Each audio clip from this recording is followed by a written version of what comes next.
Alhamdulillah wa syukurillah wa la hawla wa la quwwata illa billah. Wassalatu wassalamu ala Rasulillah wa ala alihi wa sahbihi wa mawala. Bapak-bapak, ibu-ibu yang dirahmati Allah, alhamdulillah kita bisa berjumpa lagi. Punten iki sorone gerok.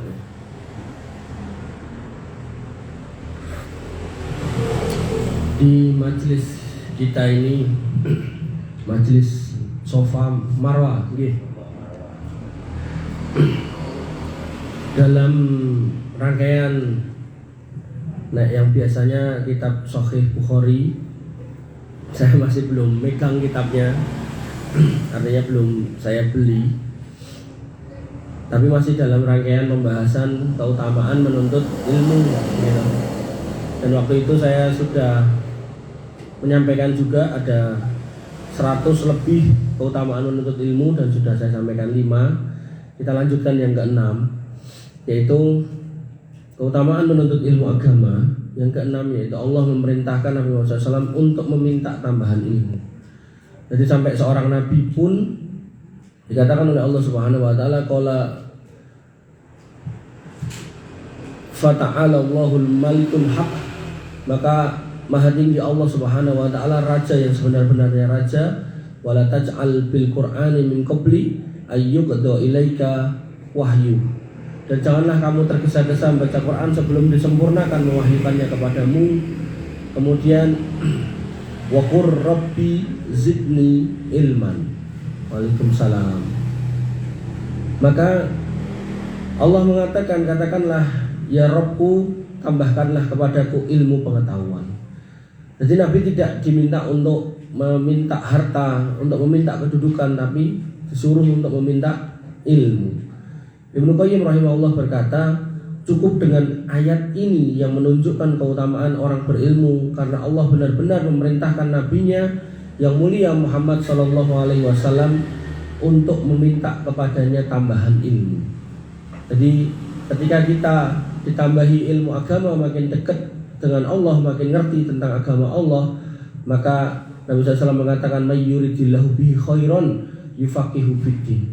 Orang yang Allah inginkan kebaikan pada dirinya bukan ditambahi harta, tapi ditambahi ilmu. Tapi kalau kemudian dikasih harta dan dikasih ilmu, itu juga baik. Artinya orang yang punya harta tapi juga punya ilmu, dia akan kemudian menghabiskan hartanya di jalan yang baik. Tapi sebaliknya, kalau kemudian mau njaluk harta tok, gitu kan, tapi nggak punya ilmu, jangan kertas nopo yang terjadi. Banyak orang yang kemudian menggunakan hartanya untuk bermaksiat kepada Allah Subhanahu wa taala. Terus dibujuk, golek wong wedok liya. Ora puas sama perempuan, akhirnya nyarinya laki-laki gitu. Segala macam makanan pernah dimakan, pengen nyoba sing liya gitu. Jadi nggak lagi doyan makan ayam, makan kambing, makan sapi, pengen makan gajah gitu. Pengen makan temennya, makan saudaranya dan seterusnya. Maka seperti itulah gambaran orang-orang yang tidak diberi ilmu. Dia akan menjadi buas, menjadi tidak terkendali. Kemudian keutamaan yang ke-7, derajat orang yang berilmu itu akan ditambah. Allah Subhanahu wa taala berfirman, ya ayyuhalladzina amanu idza qila lakum tafassahu fil majalis fafsahu yafsahillahu lakum. Wahai orang-orang yang beriman, ketika dikatakan kepadamu kayak ono longgar dulurmu, maka kasihlah kelonggaran dalam majelis. Wa idza qila suzu fangsuzu, dan ketika dikatakan berdirilah kamu, maka berdirilah. Jadi ini yang ngomong si pemimpin majelisnya. Misal sempit orang anu nyuwun ngapunten Mas, jenengan mau pindah mriki misalnya. Nah, itu kita dalam adab bermajelis harus manut. Kemudian Allah mengatakan apa? Yarfa'illahu alladziina aamanu minkum walladzina utul ilma darajat. Orang-orang yang menuntut ilmu agama, Allah akan tinggikan derajatnya. Wallahu bima ta'maluna khabir, dan Allah atas segala yang kamu kerjakan, kamu lakukan, Allah maha teliti, maha tahu. Ini menunjukkan bahwasanya yang ditinggikan adalah derajat, dan derajat ini nggak mesti soal harta. Derajat ini bisa bermakna kedudukan di mata manusia, tapi itu juga nggak terlalu penting. Yang penting adalah kedudukan di mata Allah Subhanahu wa taala. Sampai seorang Uwais Al-Qarni dikatakan oleh para ulama sebagai orang yang terkenal di langit tapi nggak dikenal di bumi. Jadi orang di bumi itu nggak kenal sopo, ya, anak sopo gitu. Sampai akhirnya Nabi menyebutkan namanya, baru kemudian dia terkenal. Itu pun dia juga nggak mau jadi orang terkenal. Nah saat ini kan ketika ada orang yang viral terus terkenal kan pengen tambah terus itu kan. Tapi wes kon mboten, begitu dikenal orang dia malah kabur, melarikan diri. Dan kenapa dia terkenal di langit? Karena pelayanannya kepada ibunya yang tidak ada duanya. Ibunya yang sudah tua yang nggak bisa apa-apa diopeni sedemikian rupa sehingga para malaikat menyebut-nyebut namanya. Sehingga dia terkenal di kalangan para malaikat namanya. Tapi di kalangan manusia dia bukan siapa-siapa. Dia cuma orang nggak punya yang kemudian kerja mengembalakan kambing tetangganya. Jadi bukan orang punya, bukan pejabat, bukan apa, bukan. Makanya ketika di sini dikatakan yarfa'ilahul ladzina amanu minkum walladzina utul ilma darajat, itu ketika memang Allah berikan ketinggian kedudukan derajat kita di mata manusia itu ya alhamdulillah. Tapi kalau pun enggak, insya Allah di mata Allah kita yang bermajelis ini walaupun enggak banyak ini, maka itu tetap lebih baik daripada orang-orang yang tidak mau bermajelis. Bapak Ibu yang dirahmati oleh Allah Subhanahu wa taala. Kemudian keutamaan selanjutnya yang ke-8 yaitu imannya orang yang berilmu itu diakui. Jadi iman yang tidak di atas ilmu itu setengah-setengah. Itu kayak imannya orang munafik. Dia ragu. Kalau kemudian dia kafir, dia khawatir nanti dia gak masuk dalam golongan orang beriman. Tapi ketika beriman, dia ragu untuk mengamalkan syariat yang dia imani sehingga dia setengah-setengah. Dan itu hari ini banyak. Jadi saya sampai tahu ada seorang tuh yang dia itu dulu Islam, masuk Kristen, tapi begitu meninggal atau mau meninggal dia berwasiat bahwa nanti hartaku yang sekian kasih masjid, yang sekian kasih gereja. Jadi dia sendiri nggak yakin gitu loh sama yang dia pilih terakhirnya ini. Dia pengen supaya mengkonek misal bener Islam ya bisa mlebu surga, nek bener Kristen bisa mlebu surga juga. Gitu. Kan nggak kayak gitu konsep kita dalam akidah. Bahasanya kita dalam berkeyakinan ini kita suruh milih. Nggak ada paksaan dalam memilih. Tapi begitu kita sudah jatuh pilihan di dalam Islam, udkhulu fis-silmi kafah. Masuk Islam secara menyeluruh. Nah biar tahu menyeluruh gimana, nah belajar majelis ilmu sehingga kita jadi tahu. Makanya iman orang-orang yang di atas ilmu itu iman yang diakui oleh Allah Subhanahu wa taala. Allah tegaskan dalam Quran surat Al-Isra, "Wa Qur'anan qara'nahu litaqra'ahu 'alan nas 'ala muks wa nazzalnahu tanzila."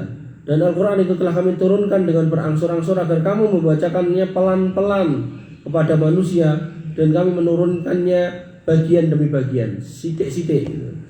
Qul aminu bihi aw la tu'minu. Nah, ini pilihan. Maka katakanlah silakan kamu beriman atau enggak. Innal ladzina utul ilma min qablihi idza tudla alaihim yahirruna lil azqani sujada. Sesungguhnya orang-orang yang diberi ilmu, nah ini sebelumnya apabila Al-Quran dibacakan kepada mereka, mereka tersungkur atas muka mereka sambil bersujud. Itu orang yang beriman ngerti kalau Al-Quran itu firman Allah, kalamullah, maka dia akan mengimani, meyakini, dan ketika dibacakan dia menang. Tapi kalau kemudian dibacakan Quran kok pola, malah nyanyi-nyanyi, malah joget ya, itu berarti orang kesurupan gitu. Wa yaquluna subhana rabbana in kana wa'du rabbina la maf'ula. Dan mereka berkata bahwa suci Tuhan kami, sesungguhnya janji Tuhan kami pasti dipenuhi. Makanya orang beriman ini ketika dibacakan Quran, didengarkan azan, dia akan menyambut seruan itu. Dia akan mendatangi panggilan itu. Dia nggak kemudian lari, dia nggak kemudian selak, dia nggak akan kemudian menghindar. Terus gampangnya saat ini kita putih-putih di pasar malam no. Nah, nek azan itu bubar apa tambah rame, tambah rame. Nah, boleh antara maghrib tekan isya ini tambah ramai, budak-budak ramai. Ya, maka yang harus kita pahami ya orang beriman ya namanya adzan ya sholat.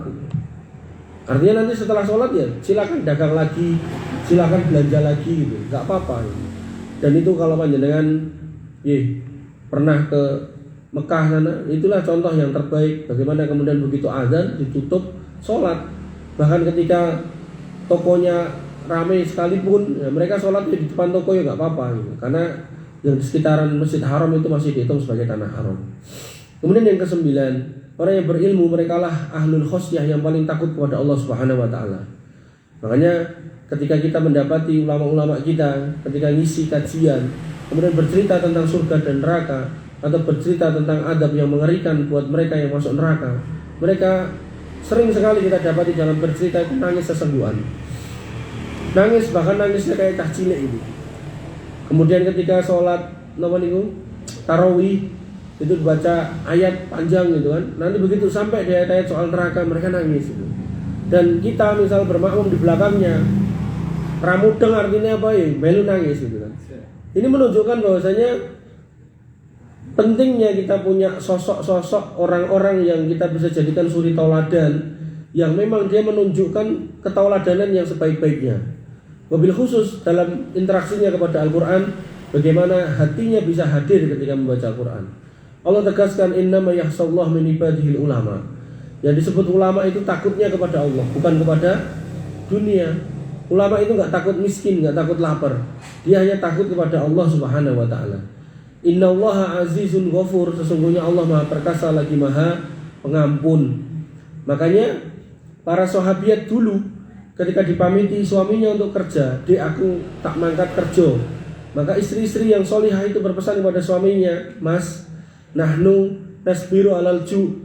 Kami bisa sabar dari lapar. Wala nasbiru alan nar. Tapi nek jenengan gowo barang haram mulih, duit ra cetha mulih, ngapunten, aku ra iso sabar saka geni neraka. Nah, pesan ini yang sudah jarang kita dapati dari istri-istri kita. Rata-rata nek dikei duit, nafkah, jawabannya kok mau semene, kurang oke gitu. Maka ini yang kemudian memicu sebagian suami-suami berbuat dolim dengan korupsi, memanfaatkan jabatan, jual beli jabatan, dan seterusnya, suap sana suap sini, dan seterusnya, mencurangi timbangan, dan seterusnya. Maka hal-hal seperti ini yang harusnya kita perbaiki, bahwasanya dengan berilmu kita akan makin takut kepada Allah Subhanahu wa ta'ala, sehingga kita hati-hati. Orang itu kalau hati-hati, kalau udah jelas itu bukan pagernya, dia nggak akan meloncat. Dia tetap akan kalau mau masuk ke situ minta izin kepada yang punya rumah. Nggak mungkin loncat pager kayak maling. Bapak Ibu yang dirahmati oleh Allah Subhanahu wa ta'ala, kemudian dalam faedah yang ke-10 tentang orang yang menuntut ilmu, yaitu hanya orang yang berilmu yang memahami permisalan di dalam Al-Quran.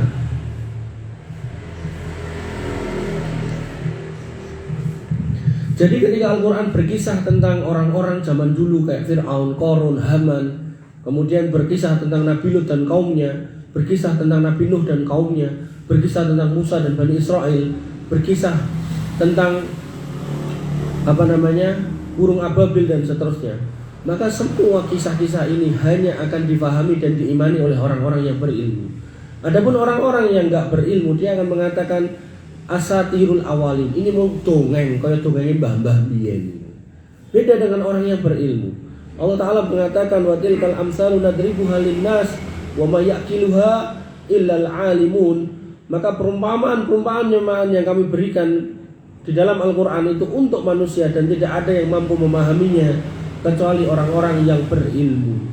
Contoh, ketika Allah kemudian mengatakan innallaha la yastahi ayyadriba masalama ba'udatan fama fauqaha. Allah tidak malu untuk memberikan permisalan buat kalian nyamuk atau yang lebih dahsyat dari itu. Maka fa'amal ladzina amanu fayaquluna, dan adapun orang-orang yang beriman, dia akan mengatakan bahwasanya orang-orang yang tidak beriman, dia mengatakan madza aradallahu bihadza masalah. Gusti Allah iki meh ngopo to karo nyamuk iki gitu. Tapi orang beriman dia akan mengimani kalau itu datang dari Allah Subhanahu wa taala, dan dia akan memuji Allah Subhanahu wa taala. Nah, terus maksudnya nyamuk ini kenapa? Maksudnya gini loh. Ketika kita orang badannya gede, keker sekalipun, ternyata ketika kita ke Kalimantan, ke daerah yang ada hutan, ada nyamuk malaria, ternyata dengan nyamuk pun kita kalah gitu loh. Padahal kalau kita mau berhadapan dengan orang pun mungkin kita bisa menang lawan 1, 2 dan seterusnya. Tapi begitu kemudian ketemu dengan nyamuk, kita kalah. Ini menunjukkan bahwasanya sehebat apapun kita, ternyata sama nyamuk aja kalah. Ini menunjukkan kita itu lemah. Makanya dalam Al-Quran pada ayat yang lain Allah mengatakan antumul fuqara'u ilallah.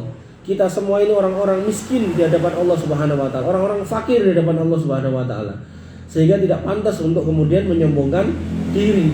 Nah, permisalan-permisalan ini hanya bisa dipahami, bisa dimengerti, bisa dihayati oleh orang-orang illal alimun, kecuali orang-orang yang berilmu. Makanya pentingnya kita selalu menuntut ilmu agar kemudian ketika ayat itu datang, apakah kita nggak sengaja mendengar karena lewat di satu masjid yang sedang nyalakan murotal, atau kemudian kita masuk rumah yang kemudian TV-nya sedang nyala ada murotal dan seterusnya, atau mungkin ada handphone yang kemudian nyala juga murotal dan seterusnya, maka kita bisa menangkap permisalan-permisalan itu dengan cepat karena kita termasuk orang-orang yang dipilih sebagai orang al-alimun. Kemudian yang ke-11, siapa yang dianugerahi ilmu berarti ia telah diberikan kebaikan yang banyak. Jadi ilmu agama yang kita dapatkan, ilmu agama yang kita tuntut, yang kita pelajari, itu sesungguhnya adalah kebaikan yang sangat besar. Allah Subhanahu wa taala berfirman, "Yu'til hikmata may yasha." Allah menganugerahkan al-hikmah kepada yang Allah kehendaki. Pemahaman agama itu Allah berikan kepada yang Allah kehendaki. Wa may yu'tal hikmata faqad utiya khairan katsira. Dan siapa yang diberikan pemahaman atas agama yaitu al-hikmah, Quran dan sunnah, maka sesungguhnya dia telah dikasih kebaikan yang sangat banyak. Wa may yadzakaru illa ulul albab. Dan hanya orang-orang berakallah yang dapat mengambil pelajaran. Ini menunjukkan bahwasanya kita dengan berilmu kita akan menjadi ulul albab, orang yang dikaruniai akal tapi yang dimanfaatkan akalnya, dan akal yang dimanfaatkan ini akan kita gunakan untuk memahami al-hikmah yaitu Quran dan sunnah, di mana agama Allah Subhanahu wa taala. Sehingga ada orang yang kemudian belajar bertahun-tahun tapi bingung sih dipelajari apa sampai akhirnya stres. Tapi ada orang yang belajar nggak lama tapi setiap belajar dia menikmati tahapan demi tahapan, proses demi proses, sampai ketika gurunya itu selesai mengajarkan, majelis muridnya itu ngikuti, bertanya, "Syekh ini gimana hukumnya ini? Syekh ini gimana hukumnya ini?" Dan ketika kita menyaksikan orang-orang yang menuntut ilmu dengan sedemikian semangat itu, kita ngiri ngelihat mereka itu. Kita lihat bagaimana mereka bisa duduk bareng syekh-syekh di Masjid Nabawi, begitu mereka berdiri, syekhnya mereka ngikuti sambil bertanya. Dan syekhnya orangnya ramah-ramah, jadi begitu jalan pun juga sambil jawab gitu. Maka ketika ini yang terjadi di antara kita, maka itu adalah sebuah kenikmatan karena Allah sudah memberikan karunia yang sangat besar yaitu berupa ilmu.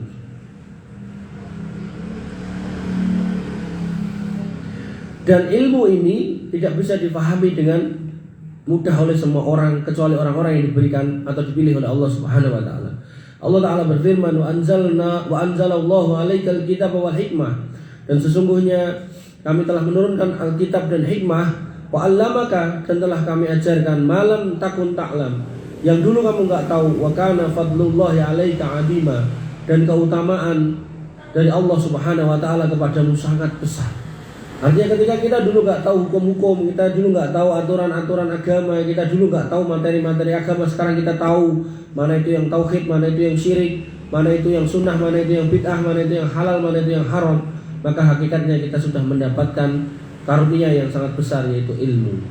Kemudian yang ke-13, nikmat ilmu itu wajib kita syukuri. Allah Subhanahu wa taala berfirman, "Kama arsalna fikum rasulan minkum yatlu alaikum ayatina wa yuzakkikum wa yuallimukumul kitab wal hikmah wa yuallimukum ma lam takunu ta'lamu fadhkuruni adzkurkum washkuruli wala takfurun." Maka sebagaimana kami telah menyempurnakan nikmat kami kepadamu, kami telah mengutus kepadamu rasul di antara kamu yang membacakan ayat-ayat kami kepada kamu dan mensucikan kamu dan mengajarkan kamu Alkitab dan hikmah, serta mengajarkan kepada kamu apa yang belum kamu ketahui. Karena itu ingatlah kamu atas nikmatku, niscaya kalau kamu ingat, aku pun akan ingat kepadamu, dan bersyukurlah kepadaku dan janganlah kamu mengingkari nikmat itu. Jadi di awal itu Allah menyebutkan tentang ilmu, tentang pengetahuan, tentang ketidaktahuan yang kemudian dikasih ilmu jadi tahu dan seterusnya. Maka di akhirnya Allah tutup, fadhkuruni adzkurkum, ingatlah aku pun ingat kamu, washkuruli wala takfurun, dan banyaklah bersyukur dan jangan kamu ingkari nikmatku. Nikmat apa? Ilmu. Bapak Ibu yang dirahmati oleh Allah Subhanahu wa taala. Yang ke-14, Allah menyuruh malaikat sujud hormat kepada Adam karena Adam diberikan ilmu. Jadi Nabi Adam itu tidak tiba-tiba setelah diciptakan terus malaikat sama jin suruh, setan si iblis suruh sujud buatan. Tapi Nabi Adam derajatnya dinaikkan dulu dengan diberi ilmu. Diberi ilmu tentang nama-nama benda-benda. Ketika Nabi Adam sudah berilmu, barulah malaikat sama iblis itu disuruh sujud. Malaikat manut, iblis yang enggak mau. Allah Subhanahu wa taala berfirman, "Wa 'allama Adam al-asma'a kullaha." Dan Allah mengajarkan kepada Adam nama-nama benda-benda seluruhnya. Summa araduhum 'alal malaikah. Kemudian mengemukakan semua itu kepada para malaikat. Faqala, kemudian Allah berfirman, ambiuni bi asma'i haula. Malaikat sebut lagi, jeneng benda-benda iki apa? In kuntum shodiqin, nek kowe iki tenan orang-orang atau kaum yang benar. Qalu, kata para malaikat, subhanaka la ilma lana illa ma 'allamtana. Maha suci Engkau ya Allah, kami enggak mungkin bisa tahu kalau Engkau enggak ngajari kami. Innaka antal alimul hakim. Innaka antal alimul hakim. Sesungguhnya Engkau adalah yang maha mengetahui lagi maha bijaksana. Ini menunjukkan bahwasanya Nabi Adam, malaikat dan iblis yang dulunya itu setara, kemudian Nabi Adam diangkat derajatnya dengan diberikan ilmu. Maka seorang manusia ketika dia mau mencari ilmu dan berilmu dan mengilmui dalam hidupnya, maka derajatnya lebih tinggi daripada semua makhluk. Bahkan di mata Allah tadi, yarfa'illahu alladziina amanu walladziina utul ilma darajat. Derajatnya lebih tinggi di antara manusia. Padahal manusia fi ahsani taqwim, sudah dalam bentuk yang paling sempurna. Jadi di antara tiga makhluk manusia paling sempurna. Kok di antara manusia kita termasuk yang berilmu, maka kita akan lebih tinggi derajat kita. Sebaliknya, sebagai manusia yang derajatnya lebih sempurna daripada malaikat dan jin dan syaitan dan iblis, tapi kemudian kok kita nggak mau nyari ilmu, tapi kemudian lahum qulubun la yafqahuna biha, duwe atine ora dinggo mikir, walahum ayunun la yubsiruna biha, punya mata yang tidak digunakan untuk melihat, walahum adanun la yasmauna biha, punya telinga nggak digunakan untuk mendengar. Kata Allah, ulaika kal an'am bal hum adol wa adollu sabila. Itulah orang-orang yang kemudian seperti binatang dan bahkan lebih rendah daripada itu. Makanya kita dapati ada seorang anak berzina dengan ibunya, ada seorang kakak berzina dengan adiknya, ada seorang cucu yang menzinai mbahnya, gitu kan. Maka ini menunjukkan orang-orang yang tidak dikawal dengan ilmu agama itu akan melakukan perbuatan-perbuatan yang bahkan lebih hina daripada binatang. Binatang yang ngertos serigala itu, dia itu nikah ya cuman sama satu pasangannya itu. Kalau kemudian pasangannya mati, dia akan melonglong, apa nih? Melonglong nih kalau terus kiri nih harus kawan nih, itu sampai 3 sampai 6 bulan untuk mengekspresikan kesedihannya. Dan seorang serigala betina dia akan melindungi kawanannya, dan dia memerintahkan anak-anaknya termasuk serigala yang tua-tua untuk tinggal di sarang. Jadi sing lanang niku medal golek pakan, berburu ya sesama yang lanang-lanang, misal lanangnya sing joko-jokoan dan pinten makat bareng. Begitu dapat go mulih. Jadi sing wedok-wedok sing pun sepuh, anak-anak itu enggak boleh ikut. Itu aja binatang bisa seperti itu. Nah, kita manusia ketika nggak pakai ilmu, akhirnya yang terjadi apa?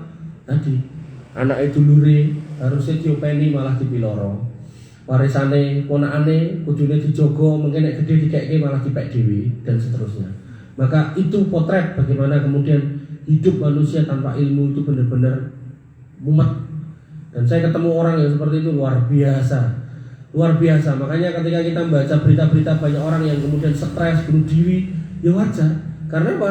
Karena nggak mencari ilmu. Dia tidak mencari ilmu. Padahal Nabi mengatakan kalau kita mau duduk untuk mencari ilmu, illa nazalat alaihimus sakinah, diberikan ketenangan, wa ghasyiyatuhumur rahmah, diberikan rahmat. Kemudian wa hafathumul malaikah, dinaungi malaikat-malaikat rahmat, wa dzakarallahu fiman iddah, dan kemudian Allah akan menyebut nama-namanya di antara malaikat-malaikatnya yang di sekitarnya Allah Subhanahu wa taala.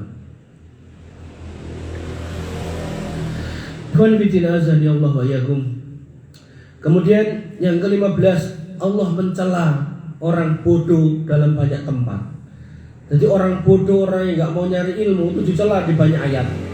Salah satunya Allah Ta'ala berfirman, walau annana nazzalna ilaihimul malaikata wa kallamahumul mauta. Kalau sekiranya kami turunkan malaikat kepada mereka, kepada orang-orang jahil itu, dan orang-orang yang telah mati berbicara dengan mereka. Jadi yang mati diuripke meleh terus ngomong, ngandani gitu. Wa hasarna alaihim kulla syai'in qubula, dan kemudian kami kumpulkan segala sesuatu di hadapan mereka. Wa makanu liyu'minu illa ayyasha Allah, maka mereka pun tetap tidak akan beriman kecuali yang Allah kehendaki. Walakin aktsarahum yajhalun, dan kebanyakan mereka ini orang-orang jahil. Jadi kalau memang Allah mau yang pada mati itu digugah, kemudian orang-orang yang sudah nggak ada dulu dikumpulkan, kon cerita apa yang terjadi, itu bakalan ada orang-orang yang tetap nggak mau beriman. Siapa? Di sini dikatakan aksaruhum yajhalun, orang-orang bodoh. Makanya orang-orang yang nggak berilmu, ngilmui agama, nggak berilmu agama, wah dan angel sak boleh. Sebagaimana Nabi Ibrahim ketika bertemu dengan bapaknya yang membuat berhala, bukannya kemudian bapaknya manut sama anaknya, malah kemudian ngusir anaknya.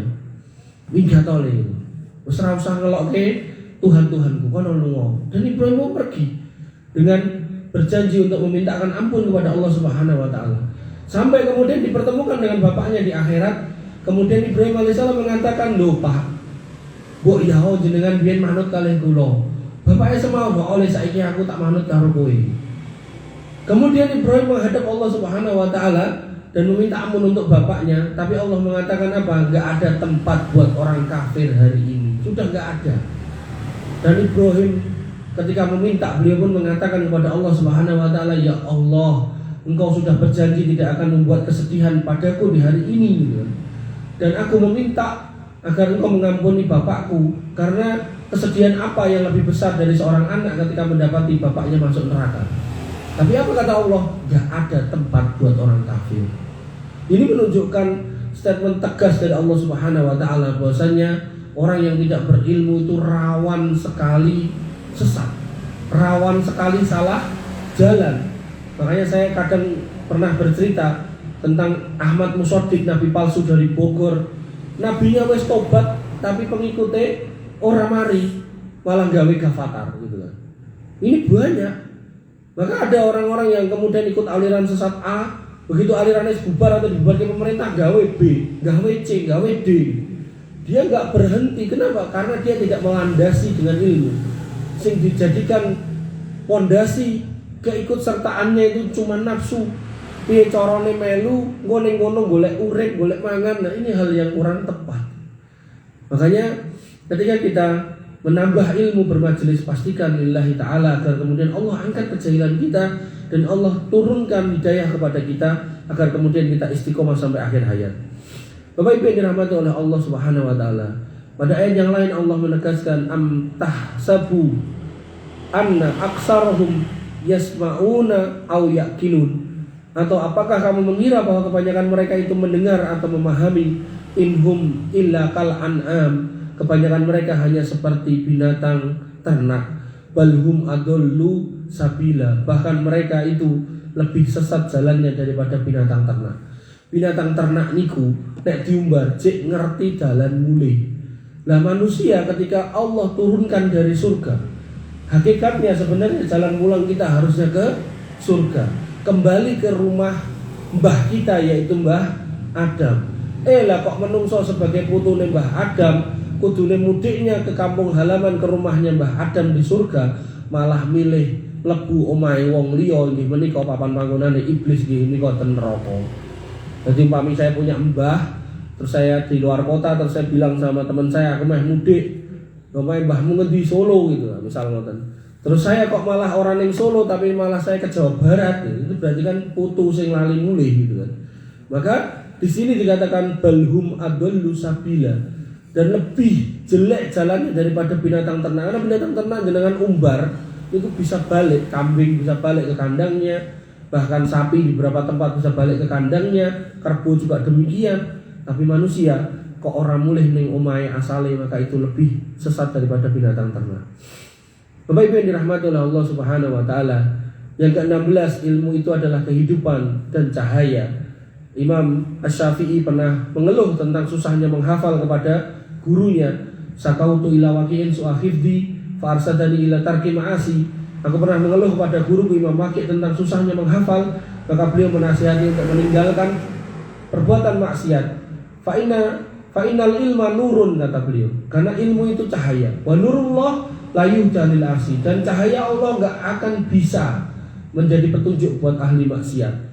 Oleh karena itu, beliau menegaskan di situ gurunya Imam Syafi'i bahwasanya ilmu itu adalah cahaya. Yang namanya cahaya kita butuhkan agar kita dalam berjalan tidak nabrak-nabrak, boten nunjang palang Bahkan hari ini siang hari pun motor disuruh nguripke lampu. Bahkan nek dulu enten on off sakniki on off pun mboten enten. Ini menunjukkan bahwasanya nyata bahwasanya dalam konteks kehidupan sehari-hari pun kita diminta untuk membawa cahaya agar enggak salah jalan, yang di depannya enggak nubruk kita dan seterusnya. Maka ketika Allah tegaskan bahwasanya ilmu itu juga adalah cahaya, maka ya benar, karena di dunia ini fitnahnya enggak karu-karuan. Fitnah itu ada dua, fitnah subhat sama fitnah syahwat. Fitnah syahwat itu yang kita kenal dengan molimo, mendem, medok, main, madat, maling. Mungkin ada M yang lain saya nggak tahu. Nah, tapi kalau kemudian fitnah subhat ini yang paling rawan, banyak tertimpa kepada kaum muslimin yang bisa menjauhi fitnah subhat. Dia nggak mabuk, dia nggak mendem, dia nggak maling, dia nggak medok, dia nggak madat, tapi dia ikut aliran sesat. Terus alirannya sesat kemudian mengatakan orang baiat karo imamku murtad. Akhirnya imamnya ngeneke baiat tiap bulan atau tiap 2 bulan tertentu. Saya kemarin dapat flyernya gitu, baiat pengesah keislaman gitu. Jadi wis melu kon baiat, terus setiap bulan tertentu kon baiat lagi. Dan itu wajib bayar napa usur napa usur nih 20% atau 10%. Luar biasa. Sampai enten sing ra ndedit diucit-ucit gitu. Bakul karak, bakul tahu diucit-ucit piye carane kon bayar gitu. Dan imame dino-dino tumpakane Harley Davidson. Ngeri. Bapak Ibu yang dirahmati oleh Allah Subhanahu wa taala. Yang ke-17, bahkan anjing yang dilatih dan yang tidak dilatih saja berbeda hasil tangkapannya. Hari ini berarti sudah pasti berbeda antara orang yang berilmu dan tidak berilmu. Jadi ketika seorang muslim itu menjadi seorang pemburu dan dia punya anjing untuk berburu, itu boleh melihara anjing untuk berburu. Tapi tentu harus benar-benar tinggi berburu. Termasuk melihara anjing untuk menjaga kebun itu boleh. Ning kudu duwe kebun tenan. Omahe Solo ning Sumber duwe kirek teko yo anjing kirek Pak Din. Tak nggo jaga kebunku. Lah kebun jenengan pundi? Lah niku ngarep omah niku. Kebone mung 10 meter. Niku ora rasa nganggo kirek mboten napa-napa. Tapi nek kebun yang luas, yang banyak celeng, yang banyak binatang-binatang buas, ular-ular gede, nah, monggo gitu kan. Karena faktanya kan di Muna, Sulawesi Tenggara kalau nggak salah, itu sudah 2 kali itu ada orang yang ke kebun sore-sore nggak pulang, barang digoleki ternyata diuntal ulo, ditokke ngoten utuh, dilek ulo. Jadi biasanya nonton TV dan film ya niku mah nyoto ten niku, ulone gede-gede. Maka diperbolehkan dia punya anjing untuk yang di kebun dan berburu. Tapi nek boten enten kepentingan nggak boleh gitu kan. Nah, dalam konteks berburu, anjingnya ini harus anjing yang dilatih, gak sembarangan anjing. Makanya begitu anjingnya ini dilepas, ucap bismillah, jenengan pas manah jebret kena menjangan, anjing boleh dimakan menjangan. Nah, nek mbak celeng entuk ra Mas, nggih entuk, ning mboten entuk didahar kan mboten. Cek menjangan, jenengan ping dahar menjangane niku to, panah jebret menjangane mlayu, kireke ngoyak, sut. Nah, maka ketika di tempat menjangan itu mati, kok didapati ada 2 anjing. Satu anjingnya jenengan, satu anjing liar atau anjingnya wong liya yang enggak ngerti. Nah, maka buruan itu menjadi haram. Karena bisa jadi si menjangan itu mati nih dicokot, kiri liya niku wau sanes anjingnya jenengan. Ngoten. Niku dalam fikih peranjingan itu yang tadi. Jadi itu ilmu Pak gitu. Atau kemudian gitu, ketika kemudian si anjing ini panjenengan lepas, jenengan lali ngucap bismillah. Nah, sebagian ulama pun juga mengharamkan untuk makan buruan tersebut. Kecuali ternyata anjingnya nggak menggigit buruan jenengan sama sekali. Nah, itu boleh. Maka hal-hal seperti ini dibahas dalam kitab fikih. Nah, pentingnya berilmu nih boleh. Nah, kitab fikih kita bahas di Masjid Istiqlal hari Ahad pada maghrib sampai isya. Itu kitab Minhajul Muslim. Yang ke-18 ini saya betul. Awes zamene.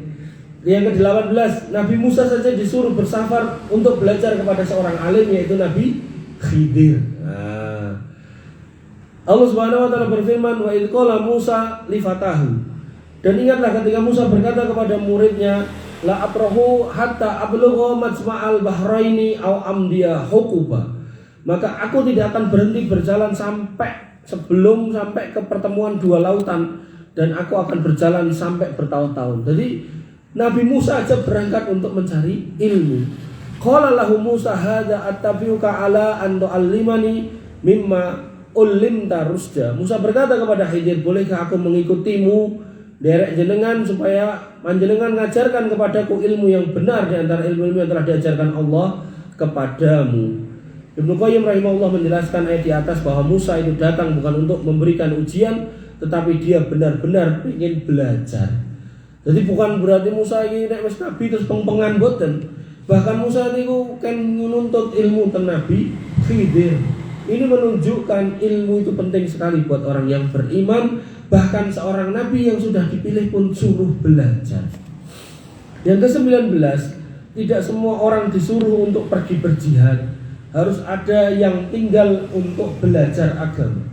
Jadi jihad itu wajib, fardu kifayah hukumnya, hukum asalnya. Menjadi fardu ain kalau negeri kita yang diserang. Tapi kalau kemudian itu tempat yang jauh, maka itu fardu kifayah. Artinya kalau udah ada yang berangkat itu bisa mewakili. Apalagi kita ada di satu negeri yang berbeda, maka kita butuh ACC dari pemimpin negeri ini. Kalau nggak di ACC ya nggak bisa. Makanya nggak bisa kemudian kita tiba-tiba renang langi di Palestina bukan sakit. Karena itu kaitannya dengan politik negara luar negeri yang harus kemudian dijaga, jangan sampai kemudian merugikan negeri kita sendiri. Nah, dalam konteks jihad, ketika kemudian kaum muslimin harus mempertahankan agamanya, Allah pun tidak memerintahkan untuk mangkat kabeh. Allah mengatakan apa? Wa makana lil mu'minina liyanfiru kafah. Dan tidak sepatutnya bagi orang-orang yang beriman untuk berangkat semuanya sampai habis. Falaula nafara min kulli firqatin, maka hendaknya mengapa tidak pergi dari tiap-tiap golongan di antara mereka, minhum ta'ifatun liyatafaqahu fiddin. Jadi kalau misalnya ini Indonesia nih diserang, terus enten wong Jawa, enten wong Sunda, enten wong macam-macam wong Minang, maka sebaiknya ya dari orang Jawa diambil sekian, wong Sunda sekian, wong Minang sekian, disuruh tinggal untuk belajar agama. Tujuannya apa? Waliyungdiru qaumahum idza raja'u. Dan nanti kalau orang-orang yang berjihad ini pulang, masih ada orang-orang alim, guru-guru yang bisa menasihati yang pulang ini. Kemudian idza raja'u ilaihim la'allahum yahdarun, agar kemudian supaya mereka itu dapat menjaga dirinya. Makanya ketika ada misalnya jihad atau peperangan di Indonesia yang kemudian dibutuhkan kaum muslimin berangkat, maka nggak boleh semuanya. Apalagi ngapunten ustadznya pun sepuh tua umur 80 tahun 75 gitu kan. Terus muridnya, Pak Ustadz, Pak Yai, jenengan kan ngajari jihad wajib, ya jenengan kudu mangkat gitu. Nah terus pripun sepuh. Ya Pak Yai ini wis ben ning omah wae mungkin ngajari yang pada sudah selesai dari jihad ngoten. Jadi jangan kemudian menuntut gitu loh, menuntut para ulama-ulama yang sudah sepuh. Tapi kalau kemudian yang ngajari tesih enem yo, melu mangkat ya mboten ono apa. Bapak-bapak dan ibu-ibu yang dirahmati oleh Allah Subhanahu wa taala, yang ke-20 ini yang terakhir aja untuk malam hari ini. Di sini dikatakan bahwasanya faidah atau fadilah dalam menuntut ilmu yang ke-20 adalah manusia menjadi sempurna dengan mengenal kebenaran atau ilmu, dan beramal dan berdakwah dan bersabar dengan benar ketika di atas ilmu. Makanya hidup itu sekali lagi akan terang, akan cerah ketika ada ilmu. Tapi kalau nggak ada ilmu, mumet, puyeng, masalah itu akan ada terus, dan masalah itu seolah-olah kayak nggak ada jalan keluarnya. Padahal ketika orang itu berilmu enak, dia akan ngerti bahwasanya masalahnya seperti ini, petanya seperti ini, penyelesaiannya seperti ini. Kalaupun kita belum punya ilmu yang utuh, maka kita bisa bertanya kepada orang yang berilmu. Fas'alu ahla dzikri in kuntum la ta'lamun. Bertanyalah kepada orang yang enggak tahu kalau kamu enggak tahu. Allah Subhanahu wa taala berfirman, wal 'asr, demi waktu, innal insana lafi husrin, manusia itu akan senantiasa dalam kerugian, illal ladzina amanu wa amilus sholihat, kecuali orang-orang yang beriman, beramal sholih, wa tawassaw bil haqq wa tawassaw bis sabr, dan saling menasihati kepada kebenaran dan kesabaran. Nah, menasihati pada kebenaran inilah ini majelis ilmu, yaitu disampaikan kebenaran al-haq, yaitu Al-Quran dan Sunnah. Ketika Al-Quran dan Sunnah ini yang disampaikan, yang diutarakan, maka kebenaran yang didapatkan, maka orang akan beramal solih di atas kebenaran dan akan bersabar ketika ada musibah karena punya ilmu. Makanya berbeda dengan orang yang nggak pernah belajar kalau kena musibah. Orang-orang yang ditinggal mati, orang-orang yang terkasih, kalau dia nggak pernah ngaji, nggak pernah datang ke majelis ilmu, ngamuk-ngamuk, pengennya ya malah bunuh diri sisan gitu kan. Dan itu terjadi. Orang kafir, salah satu vokalis grup band apa itu namanya, Linkin Park atau apa itu dia punya anak 4, punya istri gitu. Terus dia punya temennya bunuh diri, anaknya 4, istri 1. Jenenge bule, anaknya kan mesti lucu-lucu ngoten niku, putih-putih, motone biru-biru ngoten niku. Niki iso-isone bapak ini malah bunuh diri. Pergone napa? Sedih koncone mati. Lho coba. Iki kan orang yang enggak punya ilmu gitu. Kok iso gitu. Padahal kalau kita paham loh, nah, apa hubungannya kita sama temennya? Ya sedih teman kita mati ya wes kan gitu. Wong ya kita masih punya sebab untuk bahagia, punya anak, punya istri kan gitu. Ngoten lho. Kenapa kok dadak kita melu-melu mati kan gitu. Sama halnya dengan orang-orang yang hari ini gak sabar di atas penderitaannya. Dia pengen segera kaya raya, akhirnya gak sabar kalau kerja hasilnya sedikit, akhirnya main judi. Begitu kemudian judi kalah, pengen meneh supaya balas kekalahannya, akhirnya terlilit utang, raiso nyaur, golek pinjol, keceklong tambah jero, stres, akhirnya bunuh diri. Dan itu dilakukan gak cuma orang awam, orang jahil, bahkan seorang dokter perwira tentara pun melakukan itu gitu. Terlilit utang 800 sekian juta judi. Padahal orang-orang tua dulu nek ngutang putrane dan gede sinau sing sregep gen pinter, nek pinter terus jadi dokter. Barang pinter jadi dokter kok malah keblinger kan gitu. Makanya harus kita pahami ilmu di sini ilmu apa sebenarnya? Apa ilmu dunia? Silakan kalau mau menuntutnya. Tapi yang harus kita pahami ilmu akhirat lebih wajib daripada ilmu dunia. Artinya gini, ketika panjenengan meling dan putra jenengan, dan putu jenengan, engko nek gede dadi pilot, monggo. Engko nek gede dadi insinyur, monggo. Engko nek gede dadi dokter ya monggo. Cuman tambahi kalimatnya, dadi dokter, dadi pilot, dadi insinyur sing solih, sing alim, sing duwe ilmu agama. Karena enggak ada gunanya kita menjadi apapun kalau kemudian seseorang itu jauh dari agama. Yang ada hidupnya itu akan sumpek dan sumpek, seolah-olah dunia yang luas ini menghimpitnya, seolah-olah dia harus kemudian segera pergi meninggalkan dunia ini. Itu menjadi jalan keluar yang dia harapkan. Padahal sebenarnya itu keinginan setan ngoten niku. Makanya Allah Subhanahu wa taala tidak memberi udur ketika orang itu lari dari masalah. Allah bahkan mengatakan, apakah kamu tidak melihat bahwasanya bumi Allah itu luas itu? Alam takun ardullahi wasi'ah fatuhajiru fiha. Ngopo kowe dadak bunuh diri? Ngopo kowe dadak stres? Ngopo kowe dadak nyari pelarian-pelarian yang enggak bener? Kenapa kamu harus nyari pesugihan? Kenapa kamu harus berinteraksi dengan setan-setan? Apakah kamu enggak lihat kalau bumi Allah itu luas dan kamu bisa berhijrah? Ketika di kampung sini sumpek, kamu bisa pindah ke sebelah sana. Ketika komunitas di sana jelek, kamu bisa nyari komunitas yang lain. Maka inilah tabiat seorang yang beriman. Dia harus selalu mencari tempat hidup yang paling nyaman di muka bumi ini dengan cara berilmu. Dan dari ilmu itu dia akan mengenali orang-orang yang baik dan orang-orang yang buruk. Jangan sampai kemudian kita melihat orang yang ketoknya baik, tapi akhirnya ternyata itu orang paling buruk yang kita kenal seumur hidup. Wabillahi cekap semanten dengan saged kula aturaken niki ada 100 keutamaan menuntut ilmu, baru 20. Insyaallah kita masih punya utang 80 lagi. Mudah-mudahan nanti saya dipanggil lagi bisa kita teruskan untuk membacanya atau membahasnya sampai yang ke 100. Bapak Ibu yang dirahmati oleh Allah Subhanahu wa taala, kurang lebihnya saya mohon maaf. Alaikum minkum subhanakallahumma bihamdika asyhadu an la ilaha illa anta astaghfiruka wa atubu ilaik. Assalamualaikum warahmatullahi wabarakatuh.